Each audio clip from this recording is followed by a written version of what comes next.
Hi, this is Nahid. In our September forum, we're going to focus on business and leadership, and the topic is how systems can rise you above the chaos. And we'll talk about a couple of my favorite business books that outline systems that you can use in your business. Probably the one that we're going to focus on the most is this one by Gino Wickman. It's called Traction. I'm using it with a lot of my clients right now because it seems to be the simplest, but also the most scalable, and people can execute on it. I think when we're really busy and we're underwater, it's hard to spend too much time on systems that will pull you out of it. But this isn't just for business owners that want to implement the systems in the book Traction.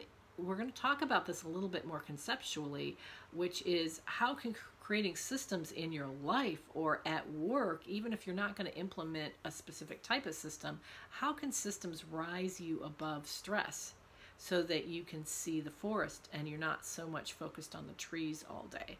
I mean, pretty much if you get too busy, if the emails get stacked up, you're going to find yourself going every minute of the day focused on what needs to get done right now and what's urgent. And no matter how many times you hear these great philosophies about how we're supposed to be strategic and we're not supposed to be operational, when you put it into practice, it's pretty challenging. So what we want to do in this session is actually get together and talk about when you've actually been able to execute and implement a system that's really given you that space to think strategically. What's worked for you?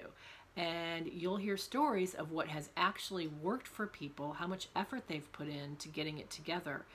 This has been tremendously helpful when we've done group sessions on systems before. I think you're really going to enjoy it, so I hope you decide to join us.